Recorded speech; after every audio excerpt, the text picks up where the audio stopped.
Hello दोस्तों, मैं लगातार देख रहा हूं कि कुछ जो आईटीआई से रिलेटेड चैनल्स हैं वो अशोक गहलोत जी के जो ट्विटर अकाउंट से कुछ मैसेज उन्होंने किया हुआ है, उसके आधार पर लगातार वीडियोस बना दे रहे हैं कि अब शायद आईटीआई के जो एग्ज़ाम्स हैं उसको बिना किए ही बच्चों को पास कर दिया जाए।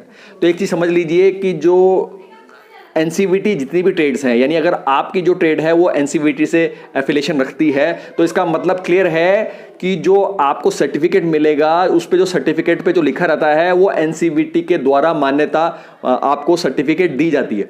तो एक चीज़ क्लियर है कि उसमें स्टेट का कोई भी रोल नहीं होता।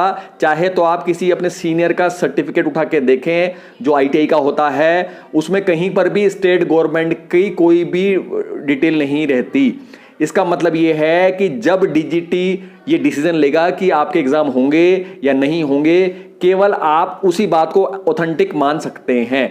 यानी जो डीजीटी है, एनसीवीटी है, ये दोनों एमएसडीई के अंतर्गत आता है जो कि एक सेंट्रल बॉडी है।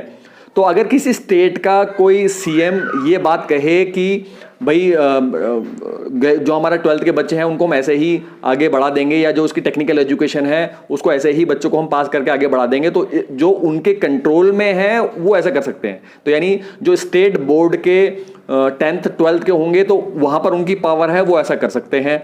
इसके अलावा जो आईटीआई ट्रेड एससीवीटी के अंतर्गत चलती है, यानी जो स्टेट बोर्ड है ना, यानी एनसीवीटी तो यानी नेशनल हो गई, एससी मतलब स्टेट जो गवर्नमेंट अथॉरिटी जो आईटीआई चलाती हैं, एससीवीटी जो ट्रेड्स होती हैं उनमें उनका पूरा कंट्रोल होता है स्टेट गवर्नमेंट का। तो वहां पर सीएम के आधार पर अगर वो कुछ कह रहे हैं तो वो वहां पर वैसा कर सकते हैं, लेकिन वहां पर भी वो डीजीटी के डिसीजन के ठीक अपोजिट जाके डिसीजन नहीं ले सकते।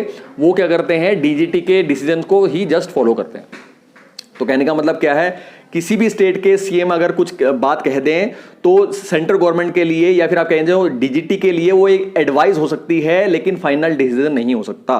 ठीक है, जैसे आपके अपने खुद के माँ बाप होते हैं कि तो अगर आपको कुछ करना है या आपको कुछ नहीं करना तो हमेशा वो आपके माँ बाप डिसीजन लेते हैं, फाइनल डिसीजन उनका होता है। कभी भी जो आपके दूर के मामा, दूर के ताऊ, उनके कहे के अनुसार वो आप पे वो नहीं होती। तो अगर आपको के मामा, ताऊ, आपके फूफा उन्हें कुछ आपके लिए कुछ करवाना होगा तो वो आपके माँ बाप को बोलेंगे, वो उनको एडवाइस देंगे।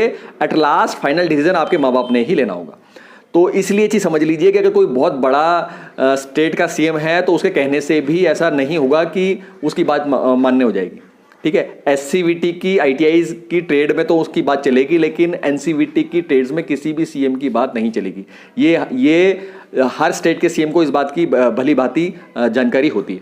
ठीक है, तो मैं देख रहा हूँ ना कुछ अच्छे चैनल हैं वो भी इस तरह की वीडियोस बना के डाल रहे हैं, तो मुझे थोड़ा ताज्जुब हो रहा है कि यार इतना समझ तो उनको भी होनी चाहिए कि भैया स्टेट गवर्नमेंट का अगर सीएम कह रहा है तो वो एडवाइस दे सकता है एनसीवीटी या डीजीटी को। उसकी बात को उसने कह दिया तो ऐसा ही होगा, ऐसा नहीं है। तो फिर मुझे ये मजबूरन ये वीडियो बना के आपके सामने लेके आनी पड़ रही है कि भाई सबर, ठीक है, डीजीटी का ही डिसीजन माना जाएगा। तो बेकार में कभी किसी ने स्टेट गवर्नमेंट के किसी सीएम ने कुछ कह दिया, बाकी फिर कोई कुछ और कह रहा है तो आप दुखी हो जा रहे हो। ठीक है, तो जो हमारे आईटीआई टेक्निकल उसके जो पांडे जी हैं, जो एमएसडीई के जो मेन हमारे मुख्य नेता हैं, तो उनके द्वारा अगर कोई बात की जा रही है तो डैम सीरियस, क्योंकि डीजीटी उनके उसमें पावर में आया है, तो वो कुछ कह रहे हैं तो आपको बहुत गंभीरता से लेना चाहिए। इसके अलावा चाहे वो निशंक जी हों या फिर वो स्टेट गवर्नमेंट के कोई सीएम है, इनकी बात को आप एडवाइस के तौर पे समझ सकते हैं, लेकिन फाइनल डिसीजन इन लोगों का नहीं होता। तो उम्मीद है आपने ये वीडियो लास्ट तक देखी होगी और आपके लॉजिक क्लियर होंगे। तो फिलहाल अभी भी अगर आपको कोई कंफ्यूजन है तो कमेंट बॉक्स पे आके आप पूछ सकते हैं। तो फिलहाल इस वीडियो में इतना ही। नेक्स्ट वीडियो में नेक्स्ट टॉपिक से फिर मुलाकात होगी। नमस्कार।